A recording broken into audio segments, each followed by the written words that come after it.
Je voudrais vous inviter à vous abonner à cette page et à recruter d'autres gens qui vont s'abonner. Pour quelle raison? Parce que c'est une chaîne qui est consacrée à la dézombification du peuple noir. Vous savez, en ma qualité de théologien, d'historien et d'expert en management public, je décide de mettre toute mon énergie et toute l'équipe qui travaille avec moi décide aussi de mettre toute son énergie à la dézombification du peuple noir.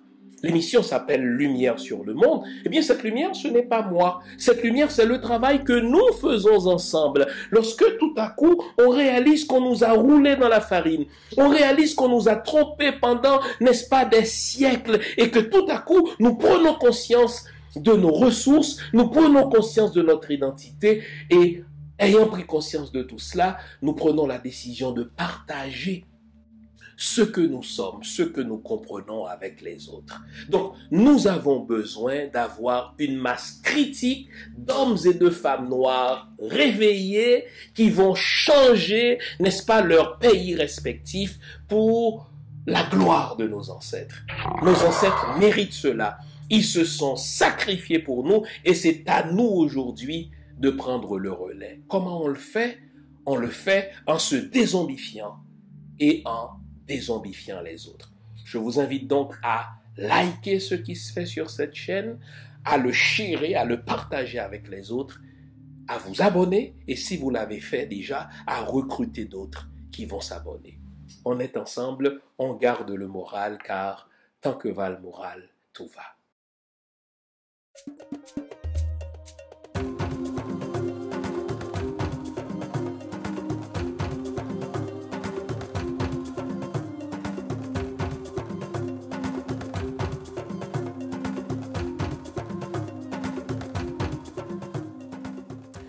Bonjour mesdames, bonjour messieurs, bonjour le monde, bienvenue à cette autre édition de l'émission Lumière sur le monde. Comment allez-vous? J'espère que vous allez bien. J'espère surtout que vous allez nous consacrer la prochaine heure à l'analyse de l'actualité politique haïtienne. Les lignes ont bougé, le Conseil présidentiel nous a surpris, le Conseil présidentiel nous a étonnés.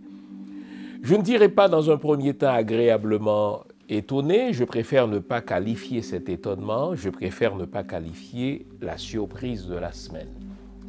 Quelle est-elle cette surprise? Eh bien, le Conseil présidentiel a pu jeter unanimement son dévolu sur un Premier ministre. Imaginez.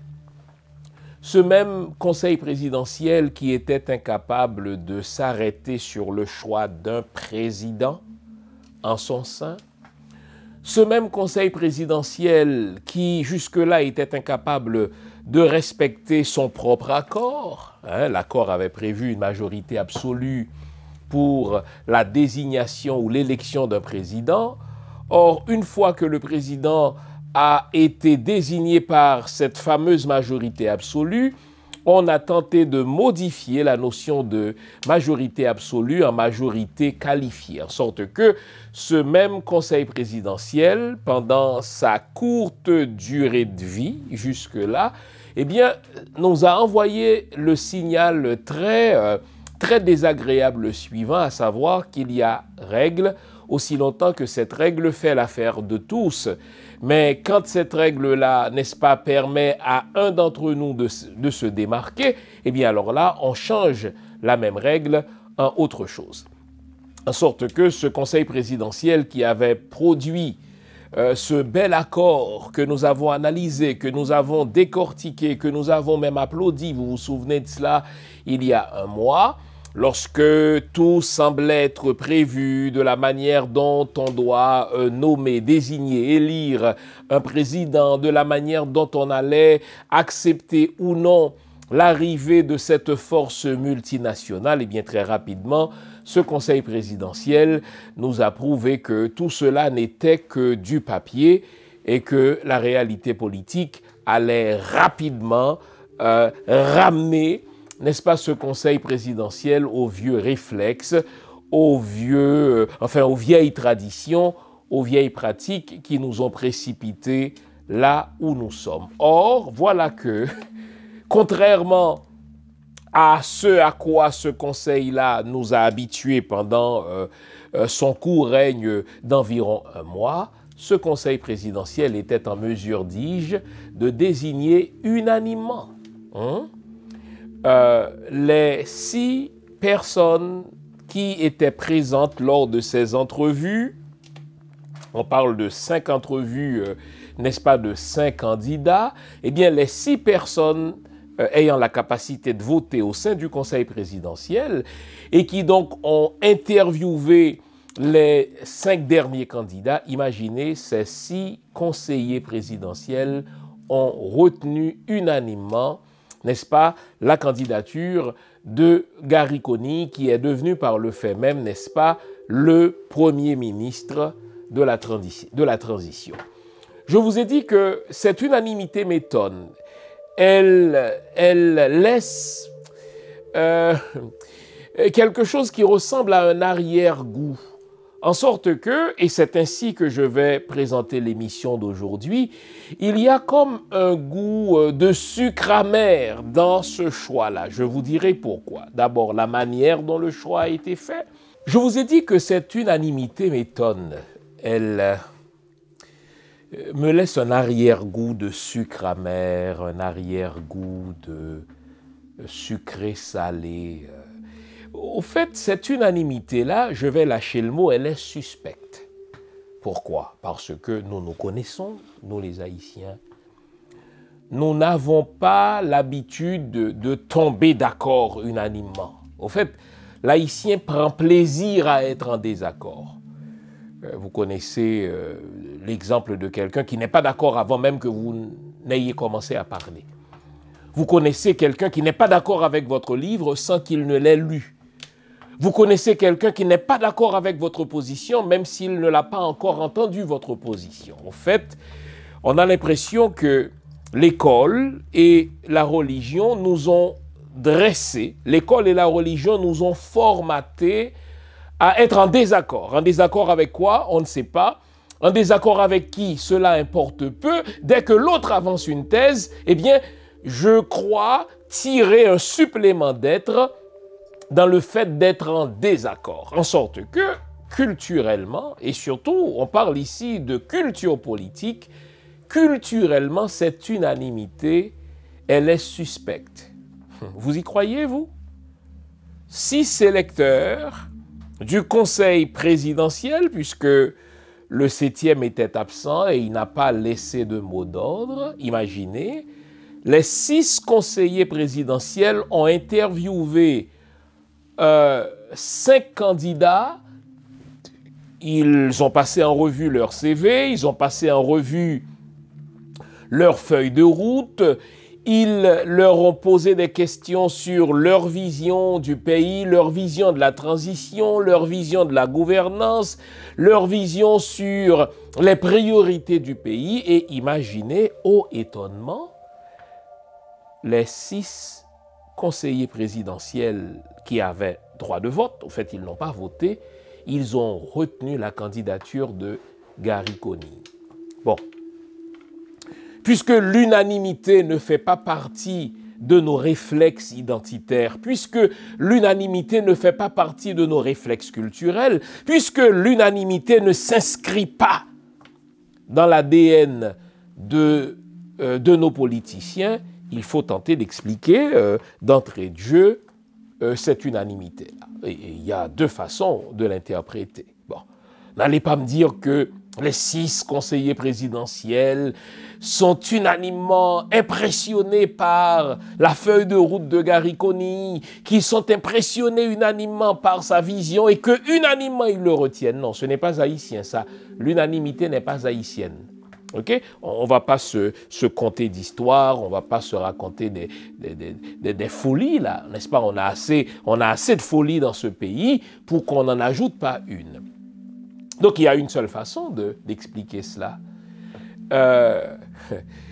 c'est que les 6 conseillers se sont dit, ce candidat-là doit être retenu parce que c'est l'homme de la communauté internationale. On va passer en revue le CV de Gary Conille.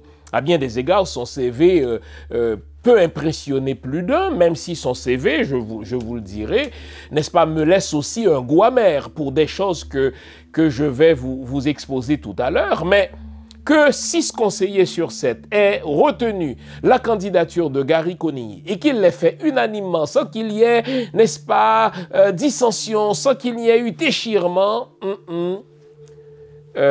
vous pouvez m'en croire sur parole, ils ont perçu, je dis bien perçu un ordre de la communauté internationale. Bien sûr que les 6 conseillers présidentiels vous diront qu'ils n'ont reçu aucun ordre, qu'ils ont retenu la candidature, la main sur le cœur, parce que c'était le CV le plus impressionnant, parce que c'était l'homme qui est prêt à gérer la machine gouvernementale dès le jour 0. Ah oui, ils n'ont, je veux bien les croire, ils n'ont pas reçu d'ordre direct. J'ai passé 2 coups de fil, n'est-ce pas, auprès des membres de ce conseil présidentiel. Je veux bien les croire sur parole qu'ils n'ont pas reçu un ordre direct de la part d'un ambassadeur, qu'ils n'ont pas reçu un ordre direct de la part, si vous voulez, d'un chef de gouvernement d'un pays étranger, mais il y a l'ordre direct, il y a l'ordre perçu. Et Leslie Maniga, n'est-ce pas, l'avait bien dit, c'est que nous en sommes à ce point dans notre surévaluation du poids du blanc. Nous en sommes à ce point, n'est-ce pas, dans notre surévaluation, si vous voulez, des dictats du blanc, que parfois, le blanc n'a même pas besoin de nous dicter explicitement ce qu'il veut. Nous percevons ce qu'il veut et déjà, nous nous conformons à ce qu'il veut. Je crois que ce n'est pas seulement le CV de Gary Conille qui a commandé, si vous voulez, son choix comme Premier ministre. En général, les Haïtiens ne choisissent pas sur la base du CV. Autrement, Mirland Maniga aurait été élu aux dépens de n'est-ce pas, aux dépens de Michel Martelly. En général, les Haïtiens ne choisissent pas sur la base de l'expérience et de la compétence. Autrement, Leslie Maniga aurait été élu, n'est-ce pas, aux dépens de, n'est-ce pas, de René Préval. Eh bien, et là, on pourrait remonter l'histoire et parler, n'est-ce pas, d'Anténor Firmin. Non, au contraire. Au contraire. Avoir un CV impressionnant, avoir de la compétence, peut-être même un défaut parmi les intellectuels haïtiens. Et là, c'est un autre défaut qu'il nous faut, n'est-ce pas, signaler au passage parce qu'il nous fait honte. N'allez pas croire que parce que vous êtes compétent, n'allez pas croire que parce que vous avez une feuille de route intéressante, n'est-ce pas, les gens compétents vont vous choisir, au contraire. Le fait par vous d'être compétent, le fait par vous d'avoir une feuille de route intéressante, n'est-ce pas, peut être justement un défaut que les autres intellectuels, les gens compétents vont combattre. En sorte que on a déjà vu à travers toute l'histoire du pays des gens compétents, des gens scolarisés s'entendre pour élire quelqu'un qui n'est pas scolarisé du tout, pour élire quelqu'un qui n'a pas de compétences du tout, aux dépens de quelqu'un qui, lui, a une compétence ou a de nombreuses compétences. Pour quelle raison? Parce que nous sommes à ce point peu portés à l'unanimité que quand nous voyons quelqu'un qui a de la compétence, quand nous voyons quelqu'un qui a, si vous voulez, une feuille de route intéressante, plutôt que de voter pour lui, nous le combattons au profit de quelqu'un qui n'a pas de compétences, au profit de quelqu'un qui n'a pas d'éducation du tout. Et toute l'histoire du pays, j'aurais pu vous parler d'Anténor Firmin, je pourrais vous parler, je l'ai déjà fait, de Leslie Maniga, je pourrais vous parler de Mirland Maniga, pour qui le peuple haïtien, à chaque fois a-t-il voté, il va choisir quelqu'un qui n'a pas de compétences, quelqu'un qui n'a pas d'expérience, quelqu'un qui n'a pas un grand niveau de compréhension de la machine étatique, parce que en Haïti, on le sait, hélas, n'est-ce pas, la compétence, c'est un défaut. La compétence, c'est un obstacle que les gens compétents combattent. Vous voyez bien l'ironie là-dedans. Ce sont les gens compétents qui combattent les gens compétents en Haïti. Ce sont les intellectuels qui combattent les intellectuels en Haïti. Ce sont les écrivains qui ne lisent pas votre livre et qui vont combattre votre livre, qui ne sont pas d'accord avec votre livre, eux qui ne l'ont jamais lu. Alors n'allez pas me dire que le Conseil présidentiel, donc les 6 qui ont entendu les 5 candidats, ont unanimement, bon Dieu, dans un élan patriotique, dans un élan de grandeur, dans un élan de verticalité, ils ont unanimement retenu la candidature de Kony. Non. S'ils l'ont fait, c'est parce qu'ils ont perçu en Kony celui qui est béni par la communauté internationale. En sorte que s'il n'y a pas eu d'ordre direct de la part des ambassades, s'il n'y a pas eu d'ordre direct de la part de la très désagréable et malveillante ambassade américaine, ambassade française, ambassade du Canada, les conseillers ont perçu en Kony le choix de la communauté internationale. Et pour ne pas, n'est-ce pas, s'attirer l'ire de cette communauté malveillante qu'on appelle improprement la communauté internationale, ils ont retenu sans plus, ils ont retenu sans aucune autre forme de procès la candidature de Kony. En sorte que, n'est-ce pas, ce choix unanime, il est suspect. Ce n'est point à dire que l'homme ne détienne des compétences, on va parler de son CV. Ce n'est point à dire que l'homme ne comprenne la machine de l'État. Ce n'est point à dire que l'homme ne puisse faire grand-chose pour Haïti, mais cette unanimité, je le répète, elle est suspecte. Elle semble être commandée par un ordre perçu de l'international. En sorte que, avec Gary Kony, on est à la croisée des chemins. Avec Gary Kony, on sera entre espérance et méfiance.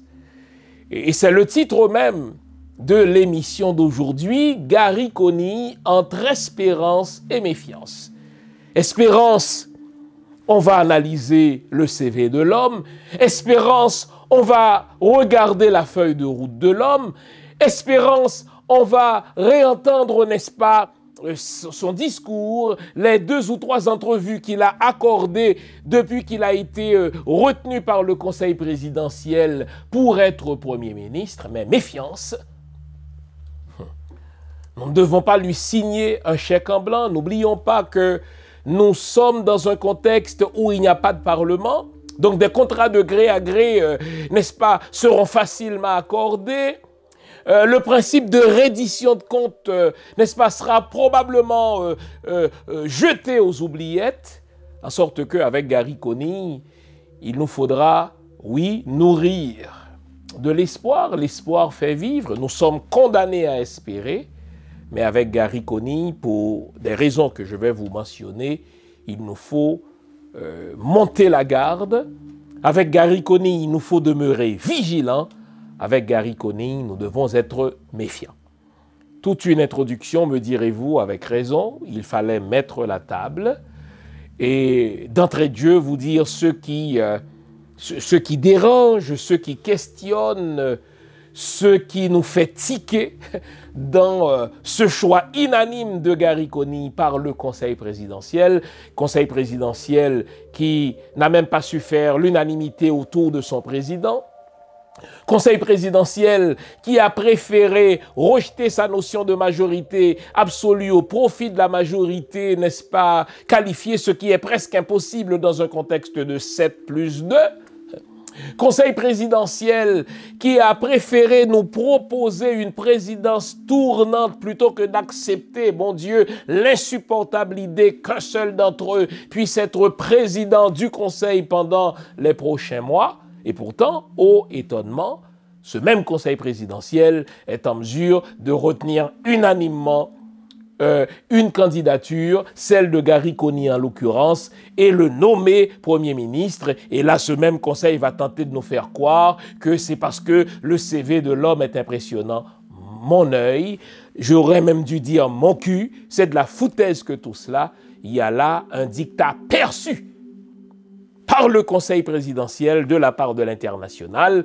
Et plutôt que de se mettre à dos la communauté internationale, le Conseil présidentiel fait choix de celui qu'il perçoit comme étant le choix de l'international. Et vous savez qu'en politique, n'est-ce pas, percipi esse est. En politique, la perception, c'est la réalité. Il suffit de percevoir l'homme comme étant le choix de l'international pour que ce choix devienne la réalité. Alors on s'arrête ici. Vous connaissez le rituel. À ce stade-ci, je vous invite à vous offrir une bonne tasse de thé, une bonne tasse de chocolat chaud, une bonne tasse de café, bref, tout ce qui est de nature à vous garder éveillé, car ce matin encore, nous allons nous dire les vraies affaires. Nous allons faire plein feu sur Gary Conning, ce qu'il représente, ce qu'on dit, ce qu'on ne dit pas, ce qu'il condense comme espoir, mais surtout ce qu'il projette comme méfiance. Restez là, je vous reviens après la pause que voici. C'est convenu. À tout à l'heure. Vous nous l'avez demandé, nous avons le plaisir de vous apprendre que désormais, nos émissions, toutes nos émissions, sont disponibles avec des sous-titrages en 3 langues, en français, en anglais et en créole. Nous sommes conscients que l'émission Lumière sur le monde est devenue une véritable plateforme familiale autour de laquelle des parents et des enfants se réunissent pour s'informer de ce qui se fait en Haïti, en Afrique ou ailleurs dans le monde. Pour vous faciliter la vie, nos émissions sont désormais disponibles avec des sous-titrages en 3 langues, français, créole et anglais. Nous progressons avec vous, nous marchons avec vous, de manière à relever nos communautés et nos peuples. Nouveau, toutes nos émissions sont disponibles avec des sous-titrages en français, en anglais et en créole. Alors avant la pause, nous avions promis de faire plein feu sur Gary Conning, son choix comme Premier ministre par le Conseil présidentiel, et nous allons essayer de faire l'équilibre, de présenter les points forts, les points faibles, de présenter le pour et le contre, et vous dire en fin d'émission le fond de ma pensée, puisque vous connaissez ma personnalité, c'est à cela que je vous ai habitué pendant les 2 dernières années. Alors, nous allons commencer par voir le verre à moitié plein, n'est-ce pas? Voir ce qu'il y a de réjouissant dans cette nomination, dans cette désignation. Bon. Après que, comme on l'a vu, ce conseil présidentiel semble être pris, engoncé dans un jeu d'intrigue, dans un jeu de mesquinerie, incapable de s'élever au-delà de ses intérêts personnels pour arrêter son choix sur un primus inter pares, un premier parmi des égaux. On a vu, c'est un conseil qui, dans ce jeu du bam-fon-coutou, comme on l'a vu il y a 2 semaines, dans ce jeu du « oh toi que je m'y mette, moi aussi, je veux ma part, je veux ma part de présidence ». Après que ce conseil était incapable de respecter son propre accord et qu'il a changé majorité absolue en majorité qualifiée, de 5 sur 7, eh bien, ce conseil nous a étonnés en ce qu'il était capable, en un seul jour, imaginez, d'écouter 5 candidats avec des CV, des feuilles de route impressionnantes selon ce que ce même conseil nous en dit. Et bon Dieu, ce même mardi, ce conseil a pu unanimement retenir la candidature de Gary Conning. Bon. Efforçons-nous de voir le verre à moitié plein. Ce conseil qui, en un mois, ne semblait pas comprendre les priorités du peuple haïtien, ce conseil qui, en un mois, n'a même pas choisi un porte-parole pour communiquer avec la population haïtienne, eh bien, qu'il ait pu nommer un Premier ministre après avoir épluché plus ou moins négligemment, mais d'autres fois sérieusement, plus de 200 candidatures, hein, avons-nous appris, eh bien, que ce conseil eût été en mesure de retenir 5 candidats, de les interviewer et de désigner un Premier ministre, eh bien, il y a peut-être là du bon.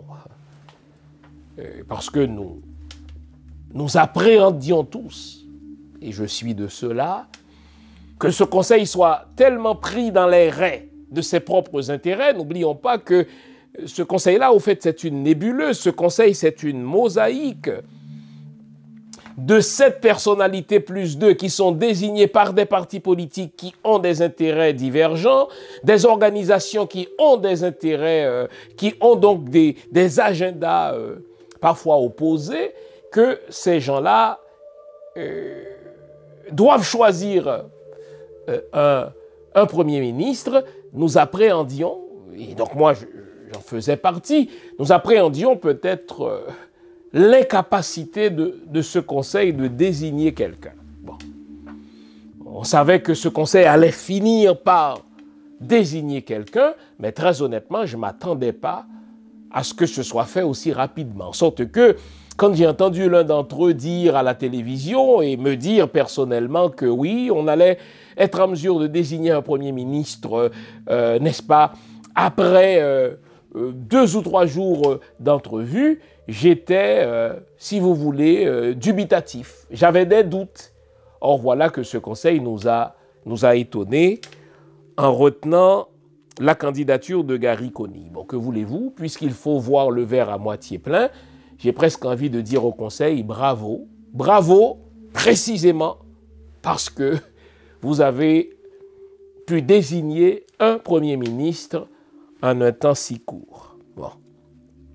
Que vous l'ayez fait en un temps si court force mon étonnement, mais que vous l'ayez fait unanimement, je l'ai déjà dit, cela est suspect. Je ne vais pas revenir sur ce que j'ai dit dans l'introduction de cette émission. Ma suspicion demeure pour des raisons que j'ai déjà brièvement, n'est-ce pas, évoquées, raisons culturelles, raisons de politique, raisons d'éducation, raisons de réflexe, etc.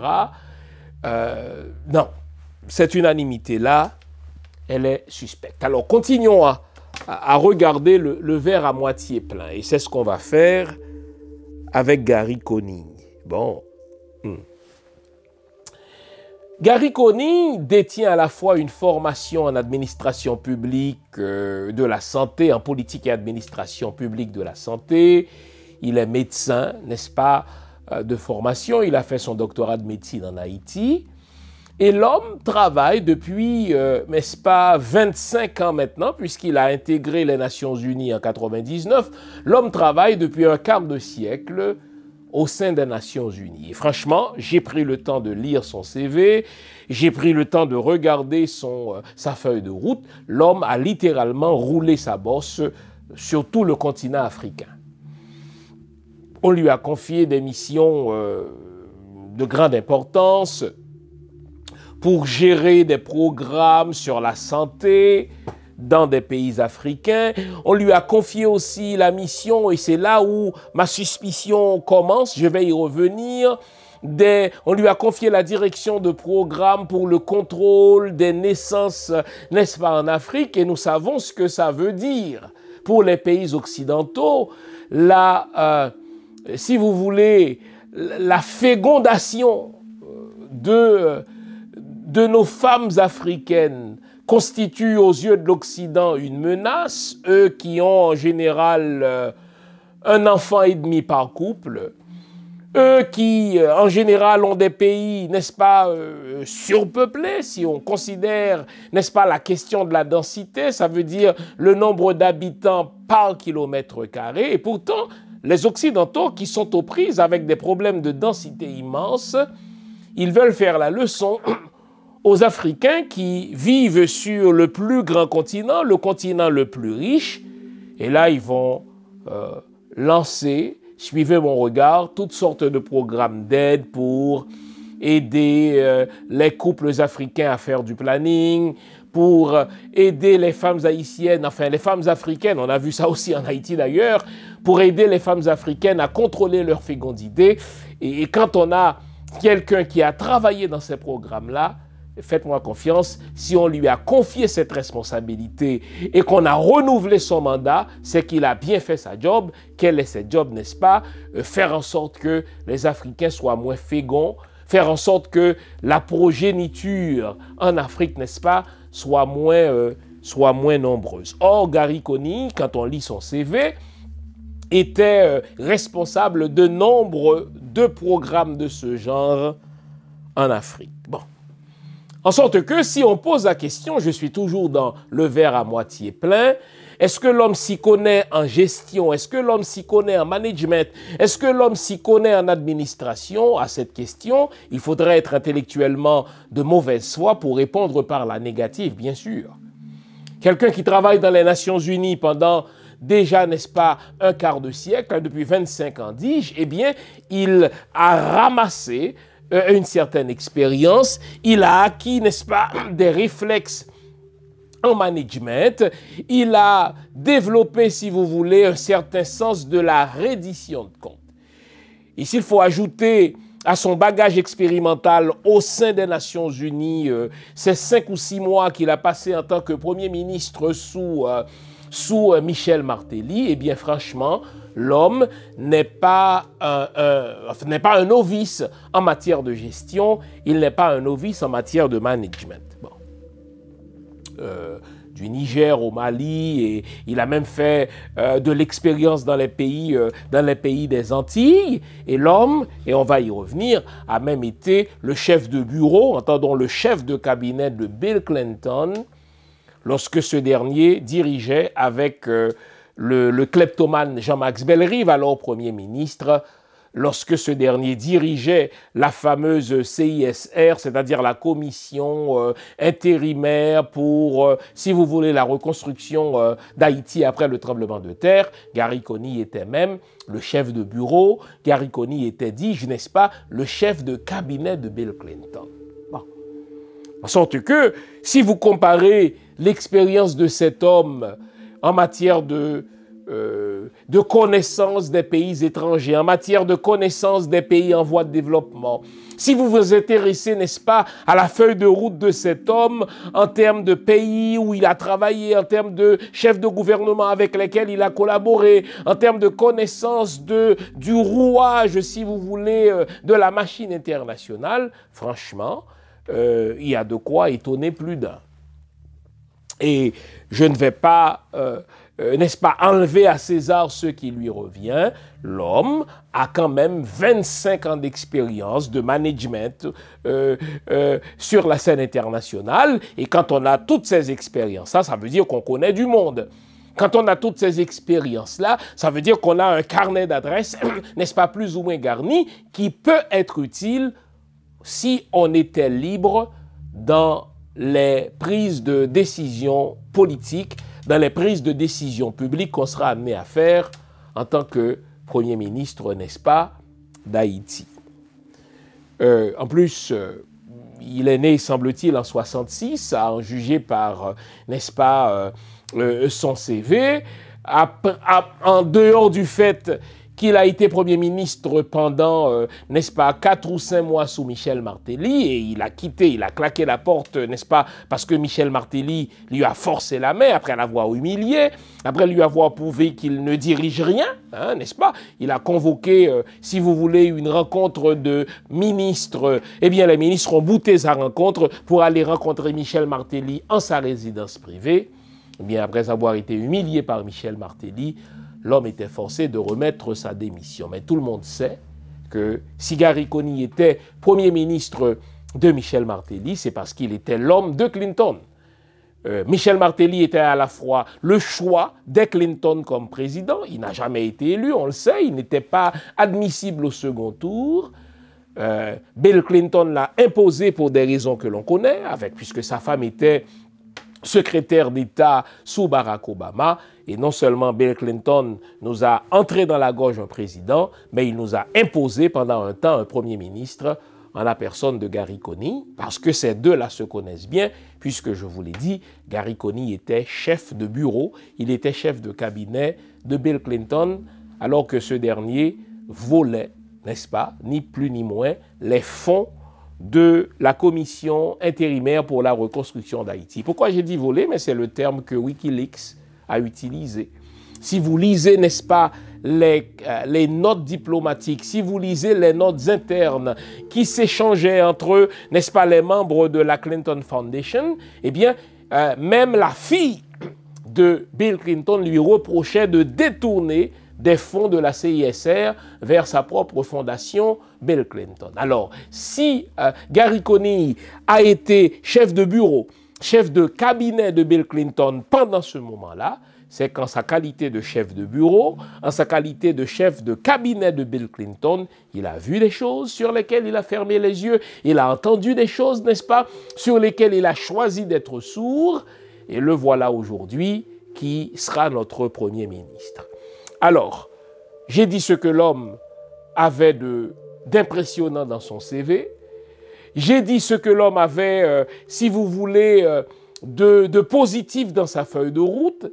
J'ai tenté du mieux que je peux, n'est-ce pas, de faire ressortir son bagage expérimental en matière de management, en matière d'administration publique. Maintenant, allons voir ce que sa candidature devrait nous inspirer en tant que méfiance, ce pourquoi nous devrons garder la garde, nous devrons monter la garde pour éviter que ce pays-là ne soit dépecé au profit des Clinton. Entendons par Clinton, n'est-ce pas, des intérêts internationaux, intérêts américains, intérêts canadiens, intérêts français, car c'est de cela qu'il s'agira. On s'arrête ici, le temps d'une autre pause, et nous allons commencer à regarder de plus près pourquoi Gary Coney représente, oui, de l'espérance, mais aussi de la méfiance. À tout à l'heure, mes amis. Nouveau, bonne nouvelle, toutes les émissions Lumière sur le Monde se trouvent désormais en mode podcast. Cela veut dire que vous pouvez continuer à vaquer à vos occupations tandis que vous nous écoutez.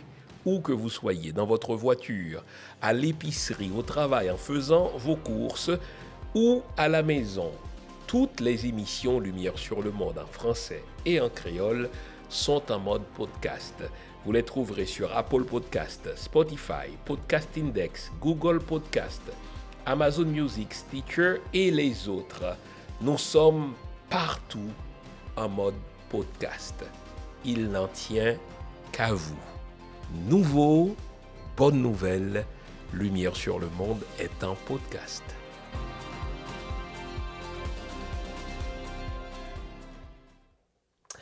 Avant la pause, on a tenté de voir le verre à moitié plein, ce que Gary Coney détient comme bagage expérimental, ce qu'il a fait sur le continent africain surtout, au sein des Nations Unies.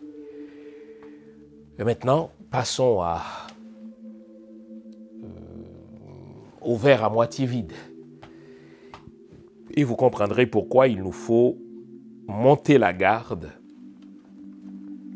autour de sa gestion et rester méfiant. Bon. Je vais y aller net.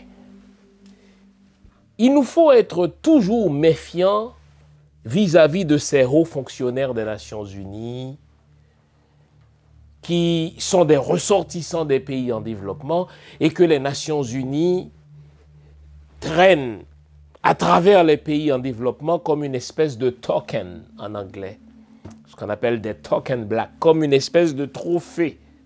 Pour dire, écoutez, les Nations Unies sont vraiment une organisation internationale, organisation au sein de laquelle les Noirs peuvent avoir des promotions. La preuve, c'est que nous avons eu Gérard Latortue et là, nous avons un Gary Coney. Si vous prenez le temps de suivre la trajectoire de ces hauts fonctionnaires des Nations Unies, mais qui sont originaires des pays en voie de développement, ils ne font jamais rien de positif pour leur pays d'origine, pour les pays en voie de développement. Et on les envoie comme token, on les envoie comme trophées, exécuter des programmes malveillants vis-à-vis des pays en voie de développement. Je l'ai vu avec vous tout à l'heure, le fait par Gary Coney d'avoir dirigé des programmes pour le contrôle de naissance, pour le contrôle, n'est-ce pas, de la fécondité des couples africains, etc. C'est un exemple parmi 1000 exemples qu'on pourrait prendre du fait que quand les Nations Unies gonfle, si vous voulez, la candidature d'un professionnel issu des pays en voie de développement, c'est jamais pour aider au développement de ces pays en voie de développement. C'est souvent pour des programmes conçus par des Occidentaux. On les envoie, eux, exécuter ces programmes-là avec zèle. Mais quand on regarde le bilan de ces programmes-là, c'est souvent pour réduire le nombre d'enfants, c'est souvent pour stériliser de force ces femmes-là, c'est souvent pour imposer les fameux PAS, programmes d'ajustement structurel. Hein? Le nom d'un certain Leslie Delatour vous dit quelque chose, celui, n'est-ce pas, qui était utilisé par la communauté internationale comme un Chicago Boy, n'est-ce pas, pour imposer des restructurations, pour imposer la privatisation de beaucoup d'organismes d'État. Et quand on voit le bilan, eh bien, c'est une économie qui est livrée aux intérêts internationaux. Et en ceci, Gary Coney n'est pas différent, il ne sera pas différent d'un Gérard Latortue. En sorte que quand vous avez un haut fonctionnaire des Nations Unies qui est projeté, qui est plébiscité comme chef de gouvernement, qui est plébiscité comme chef d'État, vous pouvez être sûr que c'est quelqu'un qui va exécuter à la lettre les dictats des Nations Unies pour les petits pays. Et les dictats des Nations Unies pour les petits pays ne sont jamais, n'est-ce pas, des dictats profitables aux petits pays. Est-ce que je dois vous parler des PAS, des programmes d'ajustement structurel par lesquels les Nations Unies ont forcé, n'est-ce pas, les pays en voie de développement à privatiser plusieurs organisations qui étaient au service de la population, mais qui ont été obligées d'être privatisées sous les dictats des Nations Unies? Est-ce que je dois vous rappeler, n'est-ce pas, les conditions de prêt dans lesquelles, n'est-ce pas, les pays en voie de développement, pays africains, pays entiers, n'est-ce pas, se sont enchaînés littéralement aux mains de la Banque mondiale ou d'autres organisations mafieuses qu'on appelle les institutions du Bretton Woods.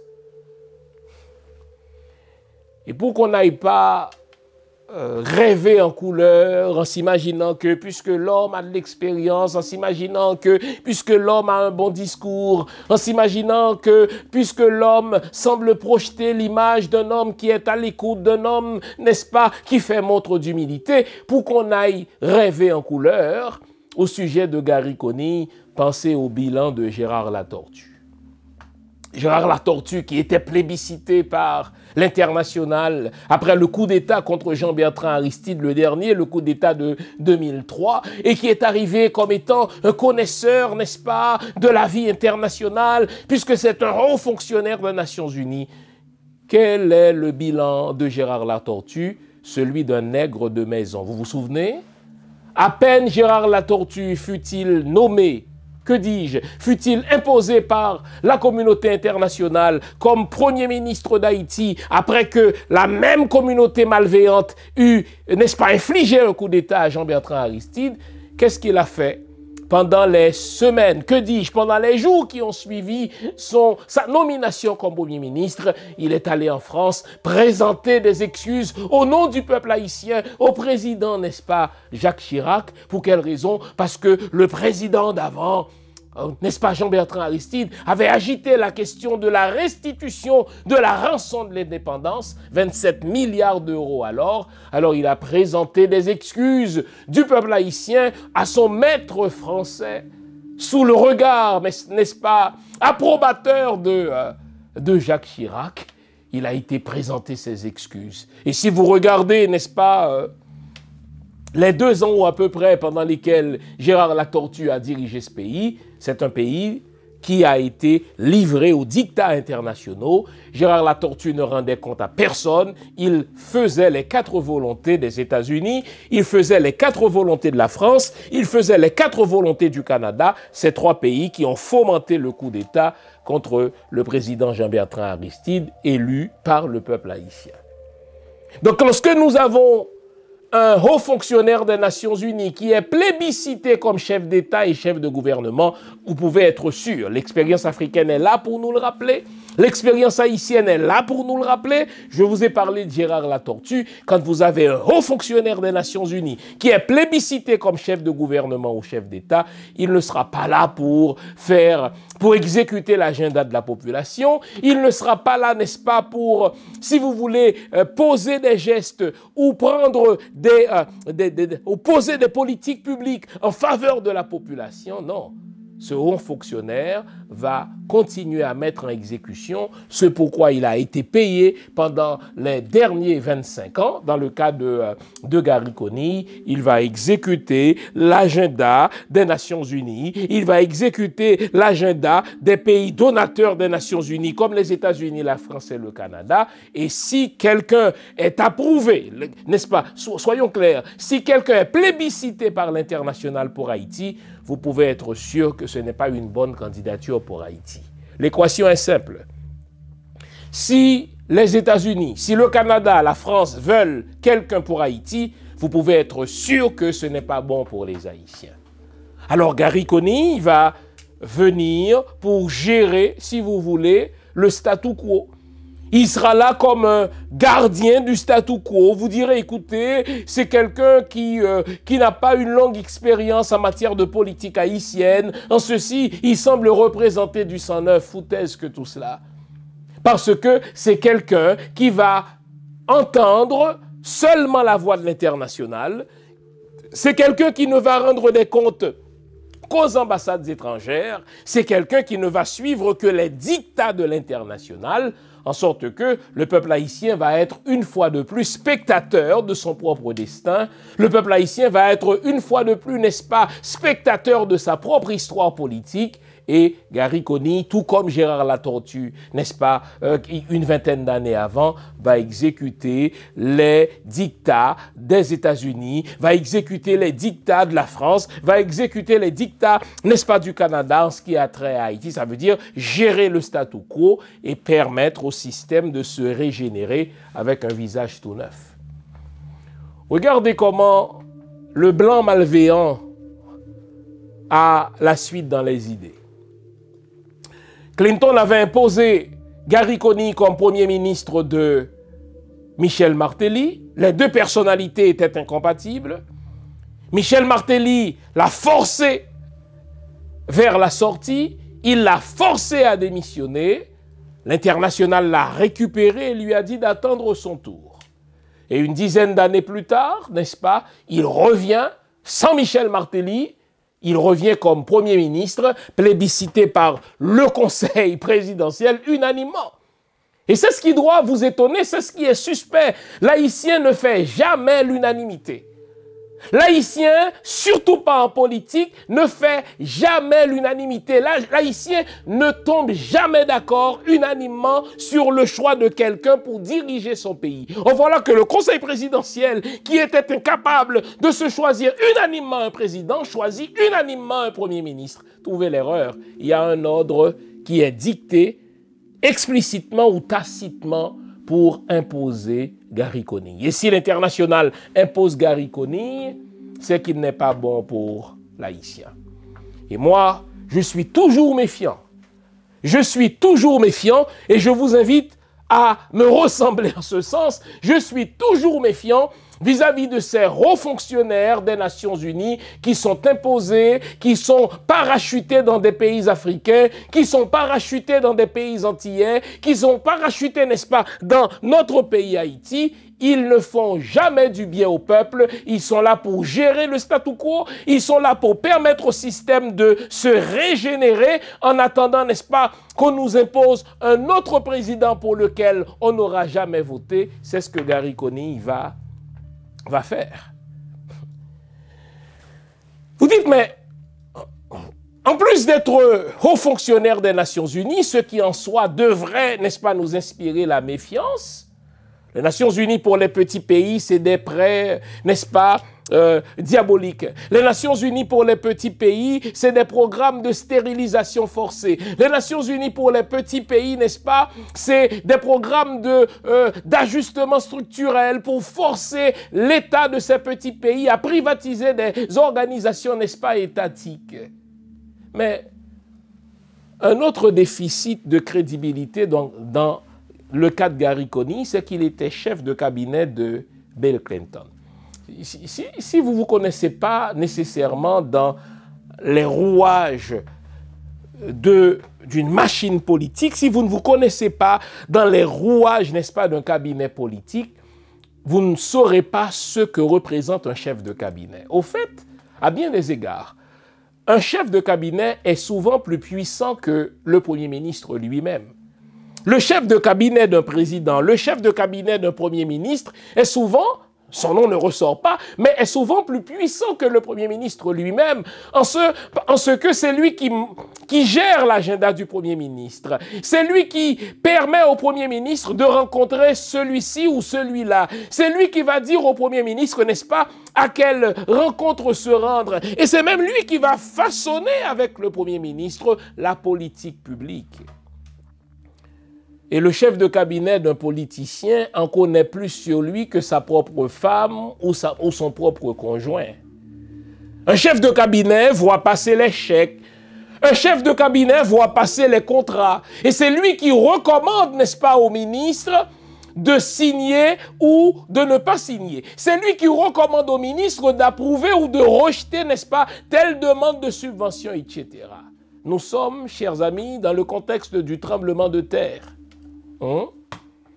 Après le tremblement de terre qui nous a enlevé presque un demi-million, n'est-ce pas, de nos compatriotes, les nations du monde entier ont promis, bon Dieu, des milliards pour la reconstruction d'Haïti.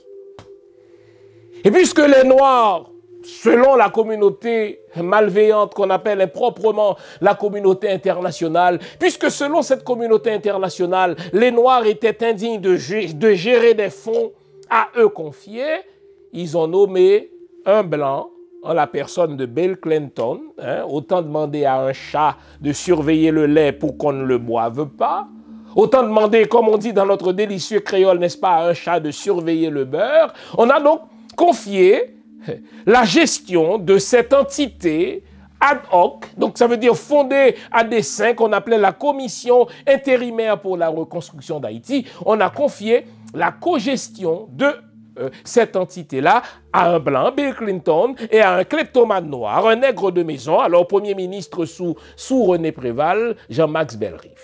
Alors on sait que ce dernier est aussi voleur que Bill Clinton, il est à ce point voleur que, n'est-ce pas, Hillary Clinton va le recruter comme membre du conseil d'administration du CVS Mining, la compagnie minière du frère de Hillary Clinton qui volait toutes les mines d'Haïti. Alors, imaginez, Bill Clinton est nommé par Barack Obama comme le président de cette commission intérimaire pour la reconstruction d'Haïti qui allait gérer des milliards pour la reconstruction. Des milliards pour construire des maisons, des contrats que des compagnies québécoises ont raflés sans rien construire du tout. Des contrats que la Croix-Rouge internationale avait raflé pour gérer, si vous voulez, des maladies, pour gérer, si vous voulez, les urgences auxquelles le peuple haïtien était confronté. Sur chaque $1 donné, 80 sous étaient revenus dans les coffres, n'est-ce pas, de la Croix-Rouge internationale.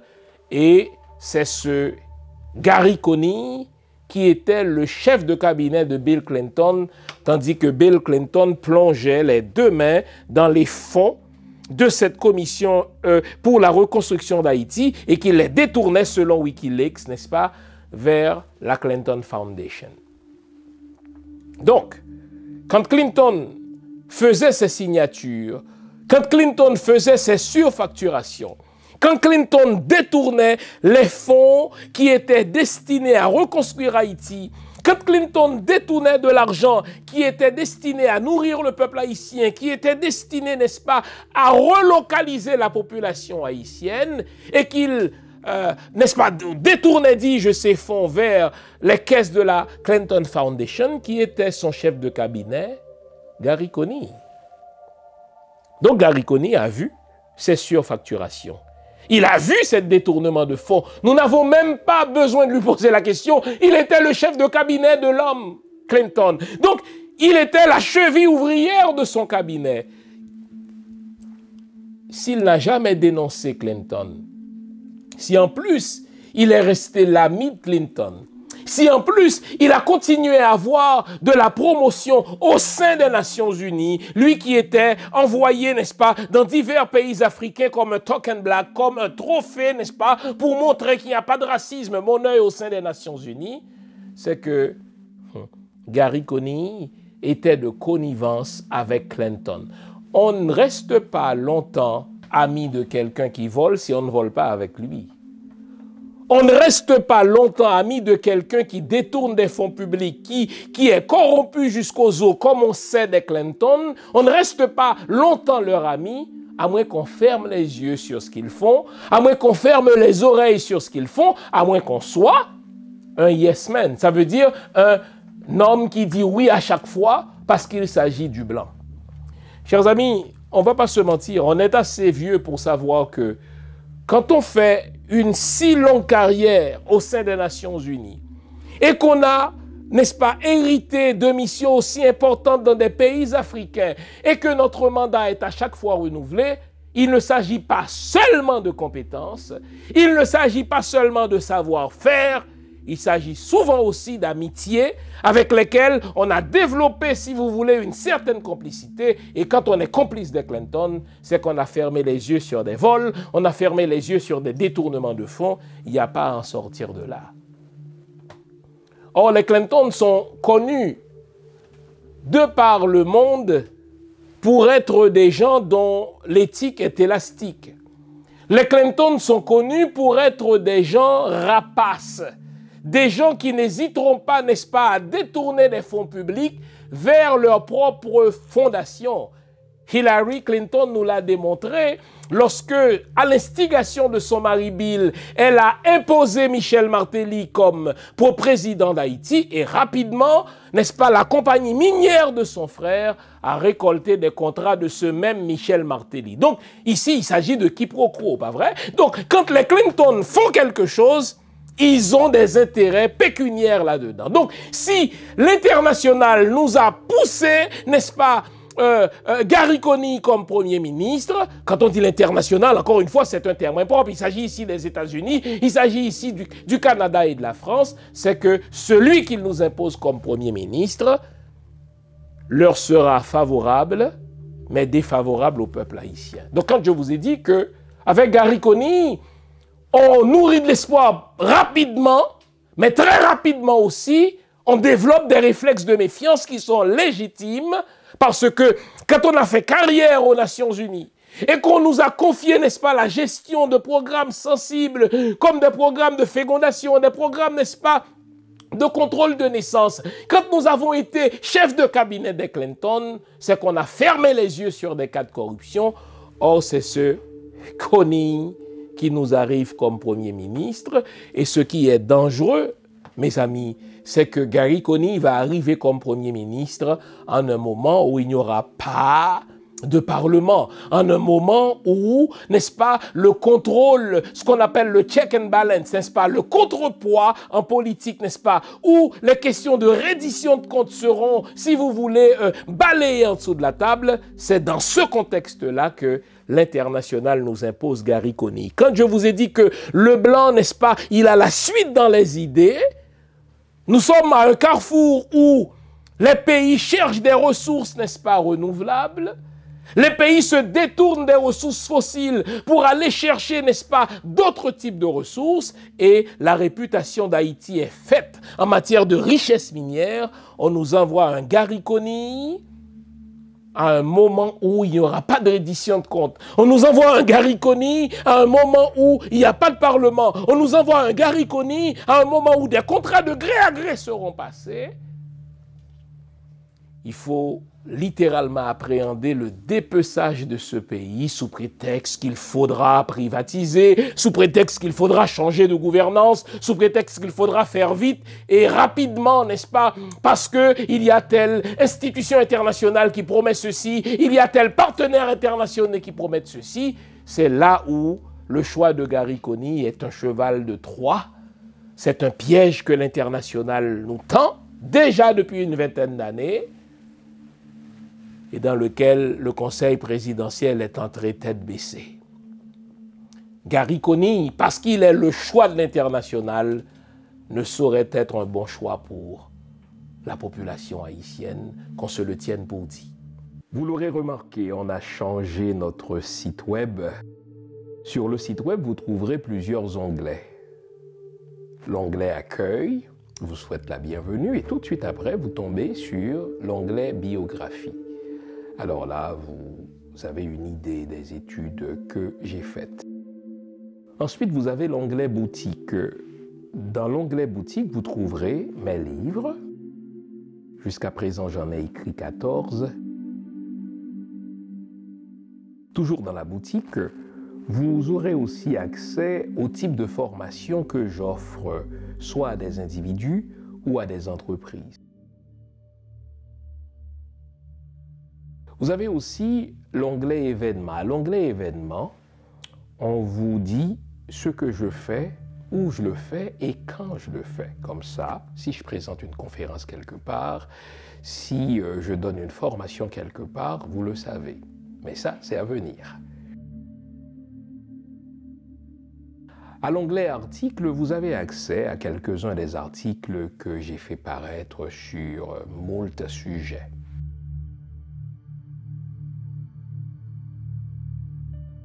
Vous trouverez aussi mes audios. Au fait, les audios, ce sont les anciennes émissions que j'ai présentées à la radio CPAM et que vous avez appréciées. Ce sont des émissions que j'ai présentées sur toutes sortes de sujets allant de la spiritualité à la mystique, de la mystique à la religion, en particulier la religion chrétienne, le judaïsme et un petit peu d'islam aussi. Donc vous trouverez de tout cela.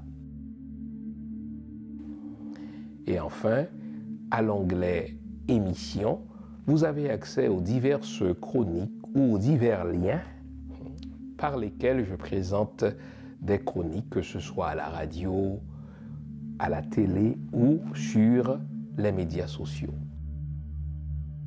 Enfin, vous avez l'onglet « Contact » qui vous permet de me contacter soit par email ou par les médias sociaux.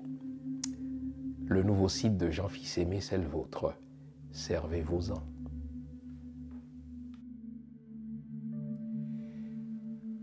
Les nations malveillantes, improprement appelées la communauté internationale, ne se gênent plus, s'agissant d'Haïti, de se faire accuser d'ingérence. Un jour avant la désignation unanime par le Conseil présidentiel, la désignation suspecte de par son unanimité, l'ambassade américaine a sorti une note disant qu'elle s'attend à ce que le Conseil présidentiel nomme rapidement, mais de manière transparente, un Premier ministre qui soit inclusif, un homme de dialogue, foutaise que tout cela. Mais si les membres du Conseil présidentiel gardaient encore un certain sens louverturien, un certain sens christophien, que dis-je, un certain sens dessalinien, ce Conseil présidentiel aurait dû riposter en rappelant à l'ambassade américaine son devoir de réserve, parce qu'il s'agit clairement d'ingérence. L'ambassadeur américain est allé, n'est-ce pas, sur une chaîne de télévision dire ses attentes vis-à-vis de celui qui doit être nommé comme Premier ministre. Et comme par hasard, moins de 24 heures plus tard, le Premier ministre était désigné. Rapidement, on a vu les mots de félicitations. Et suivez bien, vous allez voir la communauté internationale dérouler le tapis rouge devant Gariconi. Quand vous voyez la communauté internationale déroulait le tapis rouge devant quelqu'un qui vient d'être désigné, sachez que cette personne-là ne sera pas au service de sa population. C'est une personne qui est formatée, qui est dressée comme ce qu'on appelait au temps de la colonisation un évolué. Ça veut dire quelqu'un qui va exécuter notre propre mandat à nous, les communautés malveillantes. Et vous allez voir, Gariconi va faire les 4 volontés de l'international, à commencer par permettre l'invasion du pays par une force multinationale qui va nous apporter le sida, qui va nous apporter le choléra et qui ne réglera rien. On l'a vu, on a entendu l'un des membres du conseil présidentiel, Leslie Voltaire, pour ne pas le nommer, nous dire, n'est-ce pas, pince sans rire, que, écoutez, les Kenyans ne vont pas se battre contre les gangs. Les Kenyans vont arriver pour protéger le palais, pour protéger l'aéroport, pour ouvrir, n'est-ce pas, les routes. Mais quant à, si vous voulez se lancer dans des opérations contre les gangs, non, ils ne sont pas là pour ça. Donc vous voyez déjà le décalage entre les attentes de la population en matière de sécurité et ce qui se dessine, ce qui s'écrit, n'est-ce pas, dans les officines de ces gens-là. Alors, on va dérouler le tapis rouge devant Gariconi, on va l'inviter, n'est-ce pas, à la Maison-Blanche, on va l'inviter au palais de l'Élysée, il va faire le tour, n'est-ce pas, des grands palais du monde. Mais au terme de son gouvernement de 2 ans, vous l'aurez vu, il va nous organiser des élections pour un peuple de nègres, comme la tortue nous en a fait, n'est-ce pas? On va se retrouver avec un président que l'international va nous imposer comme elle le fait depuis les 20 dernières années. Et l'homme va gérer le statu quo sans, si vous voulez, sans tempête. L'homme va gérer le statu quo sans ouragan parce que c'est le choix de l'international. Et regardez l'ordonnancement. L'ambassadeur américain est sorti pour donner une entrevue sur une chaîne de télévision. Il a exprimé ses attentes quant à la désignation de ce Premier ministre. Et 24 heures plus tard, le Premier ministre a été, n'est-ce pas, désigné unanimement. Donc, les membres du Conseil présidentiel ont capté 5 sur 5 le message du grand maître blanc. Celui que le blanc veut, c'est Gariconi, acceptons-le, n'est-ce pas, unanimement. Et si je vous ai dit qu'il nous faut être méfiants vis-à-vis de ces hauts fonctionnaires des Nations Unies, ce n'est pas seulement à cause des programmes d'ajustement structurel, mais c'est aussi ces gens-là qui sont utilisés comme des nègres de maison pour libéraliser, pour ouvrir les frontières des pays africains, pour ouvrir les frontières, n'est-ce pas, des pays antillais au commerce international et faire en sorte que ces pays-là importent tout sans rien produire en retour. Ça a commencé avec un Leslie Delatour, un Chicago Boy. Ça s'est poursuivi, n'est-ce pas, pour faire un gros saut dans le temps avec un Gérard Latortue. Et ça va se poursuivre, n'est-ce pas, avec un Gariconi, parce que ces hauts fonctionnaires des Nations Unies, ce sont des gens qui sont formatés, qui sont dressés par le blanc pour exécuter l'agenda du blanc au détriment des peuples noirs. Et Gariconi, n'est-ce pas, ne sera pas différent. C'est dommage. C'est dommage que le Conseil présidentiel n'ait pas eu la lucidité de se dire si c'est un candidat qui semble être l'homme de l'international, il ne sera pas bon pour Haïti. C'est dommage que le Conseil présidentiel n'ait pas eu, si vous voulez, ce recul-là, cette sagacité-là, n'est-ce pas, qu'il aurait dû avoir puisqu'il a déjà vu Gérard Latortue à l'œuvre. Et puisque le diable fait toujours une œuvre qui le trompe, ce même conseil présidentiel qui était incapable de s'unir autour d'un président, unanimement, en l'espace de 24 heures, était en mesure de retenir la candidature d'un seul homme, c'est suspect. Le ver est déjà dans le fruit. Donc, nous devons être vigilants, nous devons être méfiants. Nous devons surveiller les contrats qui vont être signés entre les compagnies américaines, les compagnies minières canadiennes, les compagnies françaises pour exploiter, soi-disant, telle mine, n'est-ce pas, telle ressource d'Haïti. Nous devons être vigilants lorsque Gary Coney va nous faire des promesses d'emploi parce que telle compagnie française, telle compagnie canadienne, telle compagnie américaine, n'est-ce pas, va exploiter ou bien va explorer telle ou telle partie du pays. Sachez que ce Gary Coney, parce qu'il est l'homme des Nations Unies, ce Gary Coney, parce qu'il est l'homme de Bill Clinton, est déjà un fils dénaturé d'Haïti, il ne saurait être bon pour nous. Alors, si vous voulez lui accorder, comme je vous ai invité à le faire il y a quelques jours, les fameux 100 jours au cours desquels on laisse la chance au coureur, tant mieux.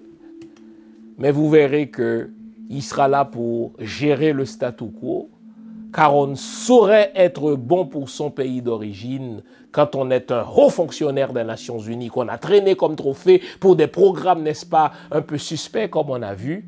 Mais on ne saurait être un bon gestionnaire d'Haïti quand on a été chef de bureau de Bill Clinton dans le contexte critique de la CISR, ça veut dire de la Commission intérimaire pour la reconstruction d'Haïti.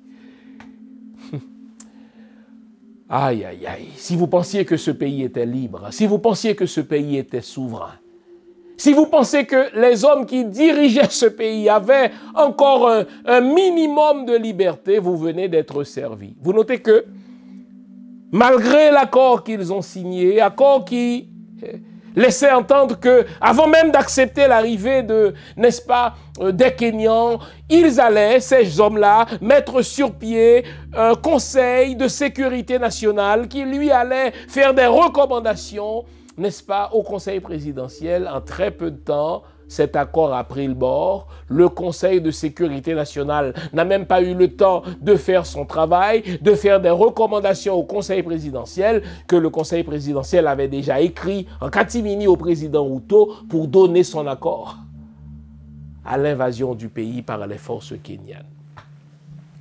Quel pays! Quelle mère malchanceuse! Quel peuple, n'est-ce pas, qui semble être condamné à n'avoir que des dirigeants qui sont des lèche-culs, des dirigeants qui sont, si vous voulez, des valets de l'international et qui n'osent rêver grand comme un Dessalines, qui n'osent rêver grand comme un Toussaint Louverture, qui n'osent rêver grand comme un Christophe Henry. Et pourtant, nous devons continuer à chercher. Mon rôle, c'est de projeter la lumière, de dire, mais voici ce qu'il en est véritablement de ce candidat, en dehors du beau discours, en dehors de l'ordonnancement. L'homme semble savoir ce qu'il fait. Aussitôt est-il désigné par le conseil présidentiel, qu'il sort une note en créole, s'il vous plaît, sur X, l'ancien Twitter, qu'il sort, n'est-ce pas, une vidéo sur YouTube dans laquelle il explique sa vision. Mais c'est de beaux discours, cela. Comme je vous ai dit, puisque Albe vous a nommé, je ne vous reconnais plus. Dès lors que c'est un haut fonctionnaire des Nations Unies, vous pouvez croire ma parole, il va exécuter l'agenda de l'international au détriment de son propre peuple. Restons vigilants. Haïti ne mourra pas, le peuple haïtien ne disparaîtra pas. Restons vigilants, restons méfiants. Et comme on dit en créole, veillez. Gardons le moral, car tant que va le moral, tout va. Vive Haïti. Bonne semaine. Au revoir.